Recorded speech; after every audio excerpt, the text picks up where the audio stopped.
Hi, welcome to Wine Time. I'm your host, Kate Voltan. This is my weekly online segment where I talk about all things business, all things mummy, and we do it over wine. I have to clink, I do it every week, I know. Okay, so what are we talking about today? Today we're talking about the amazing things that I just learned from a group of 4-year-olds over Goldfish. It's wine time. So after spending the morning with 4 4-year-olds at the park, I walked away with a lot of great business advice. I know that sounds really odd, but I did. I watched these 4-year-olds in their environment, how they played with each other, how they interacted, how they looked at the world with these wide eyes, just in awe of everything around them. And I was really reminded of how important some of that stuff is in my business. And I think maybe because I was really present with them for 4.5 hours and only in tune with them, and because they're all the same age, it's not the same as hanging out with my kids at the park, I was kind of blown away by what I observed. And it's not like we had some great philosophical conversation over our goldfish, obviously, but what I did learn was really through listening to their words and what they were saying and actually visibly watching their actions. So I thought what better wine time than to share with you what I learned from these incredible 4-year-olds. It's wine time. So number 1, try, and try again. Guess what? That's what kids do. That's what 4-year-olds do. Why don't we do that? It's amazing how in business so many times we try something new or different, and if it doesn't work, we give up. Instead of pursuing it, it's far easier for us not to follow through. I watched my son today at the park, and he was determined to get up this slide. Determined. So he took a stab at it, and he started, he did the running, and then he got halfway up the slide, and he fell right back down. But he tried again. And then he got up and he tried again, and he wasn't upset and he wasn't frustrated. And then he realized, maybe if I take my socks off, because my kids never have their shoes on, so maybe if I take my socks off, I'll get a better grip. So there he goes with his socks off and he gets a better grip, right? He runs, gets a better grip, but he's still not making it all the way to the top. But he kept trying and he kept going. And finally he realized that if his friend who was standing at the top of the slide would just offer her hand down, then he could use that as a grip and get to the top. And guess what? He made it to the top. And guess how proud he was of himself when he got there. This is so applicable to business, it's not even funny. Think about how many times you've tried something and maybe just not followed through, or maybe given up too soon. Maybe there's some shame involved when you don't have an overnight success of something in your business. I think we need to kind of dial it back and remember that many businesses take 10, 15, 20 years to really get their feet. So don't be so hard on yourself. Pick yourself up and try again. It's wine time. So number 2, be brave. There's nothing more brave than watching a group of 4-year-olds in a park, because they're not playing on the jungle gym like it was designed, right? They're playing on the jungle gym the way they want to. So they're hanging off the outside, they're climbing it, they're swinging on the swings, taking these giant leaps of faith. They're hanging, and they're giving me, honestly, a bit of a heart attack, but they're brave. The only way you're gonna grow in business is to be brave, because the only way they grow as kids is by being brave and trying something new.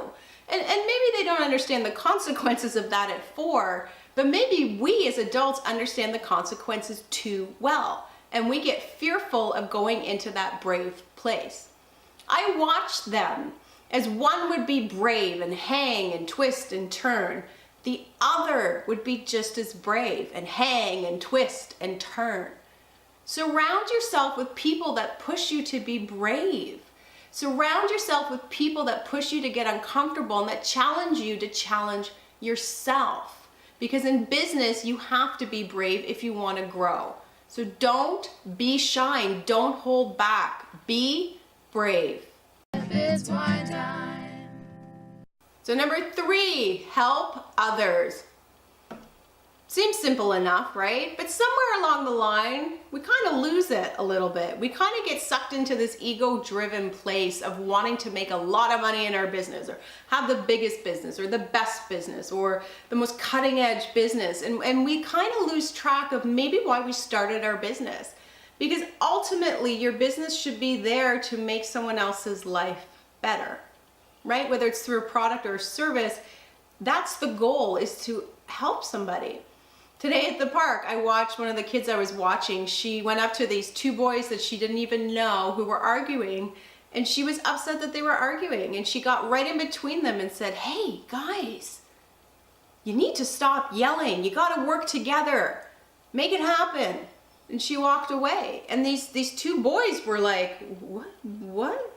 Had no clue what had just happened, because here they are trying to argue and figure it out in kid way. And she was really concerned that they were not being kind to each other.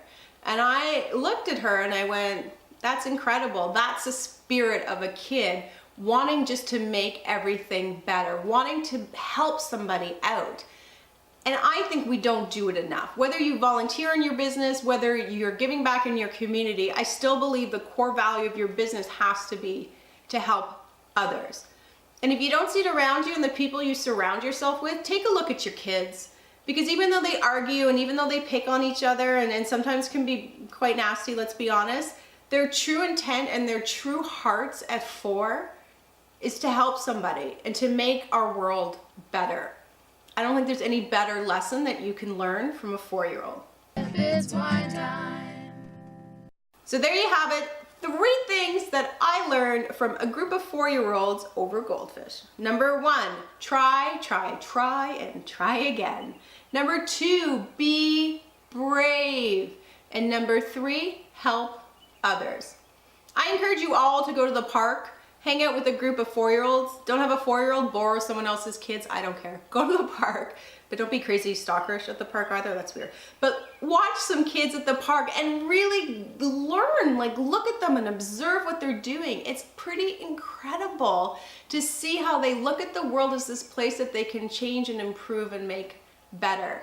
Personally, I'm not convinced I'm the teacher in my parent role. My kids teach me so much every single day about the person that I really want to be. So go to the park and check it out. It's wine time.